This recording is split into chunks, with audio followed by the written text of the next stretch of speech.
News, বাংলায় খবর, বাঙালির খবর।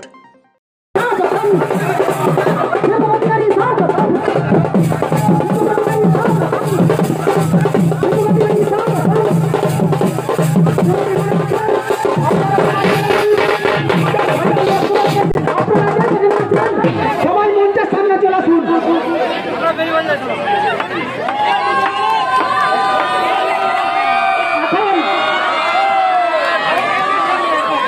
এখন মাননীয় সুযোগ অধিকারী মহাশয়কে বরণ করে নেবেন। ঘাটাল লোকসভা কেন্দ্রের তৃণমূল কংগ্রেসের মনোনীত প্রার্থী সুযোগ অধিকারী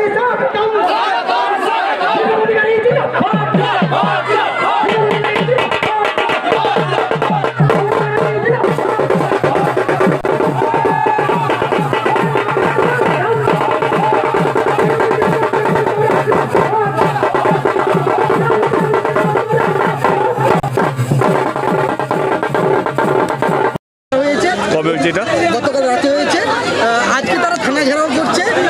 আমার কাছে কালকে যেটা খবর ছিল, কে সবঙ্গে তাদের গোষ্ঠী দ্বন্দ্ব নিয়ে ঝামেলা হয়েছে, কে সভা করবে তাদের গোষ্ঠীর মধ্যে ঝামেলাটা হয়েছে, এবং এখন যা দেখতে পাচ্ছি নিজেদের গোষ্ঠীর যে ঝামেলাটাও সেটা টিএমসির কাঁধে দিয়ে দিচ্ছে। আমাদের সবং, যেহেতু সবংয়ের নামটা তুমি নিলে, সবং খুবই শান্তিশীল একটা জায়গা, এবং ওইখানে কোনো এই রকম আক্রমণ বা মাসেল পাওয়ারের কোনো রাজনীতি হয় না। এখানকার মানুষ অনেক শান্তিপ্রিয় মানুষ, এটা নিজেদের গোষ্ঠী দ্বন্দ্বটাকে আমাদের ঘাড়ে দিয়ে দেওয়া হয়েছে। যেভাবে অডিও ভাইরাল বা বিভিন্ন কথাবার্তা চলছে, এটা কি রাজনীতি কারেক্ট? এবারে আমার মনে হচ্ছে এবারে অনেকটাই সহ্য করেছি।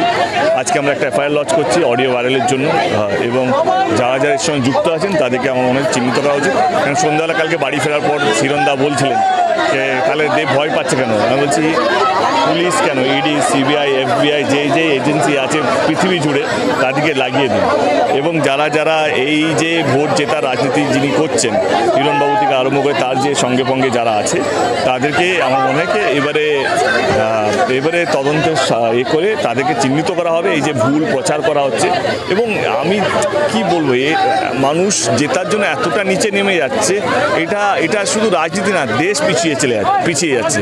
নিজে যেখানে যাচ্ছে এখানে মানুষ হচ্ছে না, তোমরা নিজেও দেখতে পাচ্ছ। শুধু উচ্চবাচ্য কথা বলছে হেডলাইনে আসার জন্য, এবং উল্টো পাল্টো ফেক অডিও ভাইরাল করছে। আমার মনে সেটা এবারে বন্ধ হওয়া উচিত। আর এক সপ্তাহ বাকি নির্বাচনের জন্য, এবং সমস্ত দলের কর্মীদেরকে বলছি, সে বিজেপি হোক, সিপিএম হোক, কংগ্রেস হোক, এবং আমার দলের ঘাটালটাকে আমরা শান্তিপ্রিয়ভাবে নির্বাচন করব। আমিও যদি উল্টো পাল্টা কথা বলি আমার কথাও শুনবেন না। ঘাটাল ভদ্রলোকের বাস করা একটা এখানে আক্রমণ, পাল্টা আক্রমণ এইসব চলে না। আমরা আবার দেখিয়ে দেবো, দুবার দেখিয়েছি কে ভালোবাসা দিয়ে জেতা যায়, তৃতীয়বারের জন্য দেখিয়ে দেবো কে ভালোবাসা দিয়েই জেতা যায় ঘাটালটাকে। তমলুক লোকসভা কেন্দ্রের বিজেপি প্রার্থী তিনি মুখ্যমন্ত্রীকে কুটু কথা বলেছিলেন, নির্বাচন কমিশন তাকে শোকজ করেছেন, কি বলবেন? দুঃখজনক একটা ব্যাপার। অভিজিৎ বা যতই কাছের মানুষ হোক না কেন, উনি তো এত শিক্ষিত একটা মানুষ, জাজ লেভেলের মানুষ ছিলেন, প্রাক্তন জাজ, সে এইভাবে কথা বলতে পারে? আমি আমি আমি আমি মানুষ না রাজনীতিতে আসার পর কতটা নিচে নেমে যায় সেটা দেখে দুঃখ লাগছে। মানে যতই আমার বন্ধু হোক না কেন, এটা ওনার কাছে, মানে এটা যদি হিরণ বলতো তবু আমি বিশ্বাস করতে পারতাম, ঠিক আছে হিরণ বলতে পারে, হিরণ যেভাবে, কিন্তু অভিজিৎ গাঙ্গুলি এইভাবে ভাষা ইউজ করা যায়, মানে আমি যাকে বাংলার বাঘ বলা হতো, আজকে সেই বাংলার বাঘটা নিজের জায়গা থেকে কোথাও সরে বসেছে, এবং রাজনীতিতে জেতার জন্য এমন কথা বলছে যেটা যে কোনো ওনার প্রোফাইলের মানুষকে শোভা দেয়। দিলীপ জেপি নাড্ডা সেন্ট্রাল সভাপতি, তিনিও দেখা গেল মুখ্যমন্ত্রীকে কিছু কথা বলছেন, কি বলবেন? রাজনীতিতে কি কাম্য? এইটাই তো বলছি, সেই জন্য আমাকে বেশি ভালো দেখা যাচ্ছে, কারণ যেটা নর্মাল হওয়া উচিত সেটাই খুব অ্যাবনর্মাল মনে হচ্ছে, আর যেটা অ্যাবনর্মাল হওয়া উচিত এই কথা, এই যে উচ্চবাচ্য কথা, এই যে কত টাকা বিক্রি হয়, এই কথাগুলো মনে হচ্ছে খুব নর্মাল কথা।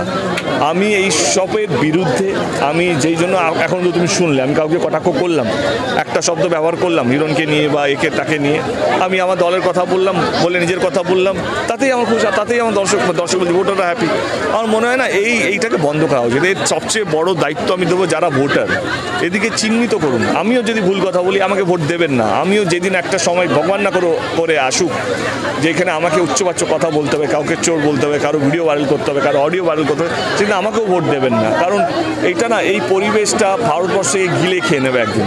মানে সেদিন আমরা আরও বেশি পরাধীন হয়ে যাব, আর স্বাধীনতা থাকবে না আমাদের জীবনে। বিজেপি অভিযোগ করছে তৃণমূল কেশপুরে ব্যাপক সন্ত্রাস সৃষ্টি করবে ভোটের দিন, কি বলবেন? আছে তো ওনাদের কাছে, সেন্ট্রাল ফোর্স তো আছেই। বলছি প্রত্যেকটা বাড়ি একটা দিয়ে দিন, তাতেও কোনো অসুবিধা নেই। মানে এইগুলো আমি বলছি সব বাড়িতে একটা সেন্ট্রাল ফোর্স, একটা বাড়িতে থেকে রাখিয়ে দিন যদি মনে হয়। এইসব ভাবতাবাজি করে লাভ নেই। আমার হচ্ছে বিজেপি সন্ত্রাসবাদী না করলে আমরা মানে মানুষ বেঁচে যাবে আর কি। ভালো থাকবেন সবাই, এইটুকু বলবো। আর এক সপ্তাহ বাকি। আমি জানি প্রত্যেকটা মানুষ এবারে তিতবিত হয়ে গেছে, বোর হয়ে গেছে এই নেতাদের বক্তৃতা শুনে, ভাষণ শুনে। সবাই পাগল হয়ে গেছে। এইটা বন্ধ হোক, ভোট প্রচার বা ভোটটা শেষ হোক, রেজাল্ট যে আসবে আসুক, আমাদেরকে বাঁচান। ভোটের মুখে পূর্ব মেদিনীপুর জেলায় দেখা গেল গতকাল সিবিআই, আজকে এনআইএ দল দিচ্ছে, কি বলবেন ভোটের মুখে? কি বলবো, মানে ভোট আসছে, এত কিছু হচ্ছে, এবারে কি আর বলি। এখন তো বাচ্চাও জানে কি হচ্ছে, সিবিআই এনআইএকে কোথায় নামিয়ে নিয়ে এসছে। আমার মনে হয় সেটা নিয়ে আর বেশি কথা বলার নেই। আমার দলের যে স্পোক পার্সন আছে সে বেশি ডিটেলে কথা বলতে পারবে। আমি এটুকুই বললাম। Thank you. আমাদের খবরগুলি নিয়মিত দেখতে চ্যানেলটি সাবস্ক্রাইব করুন এবং বেল আইকনটি ক্লিক করুন।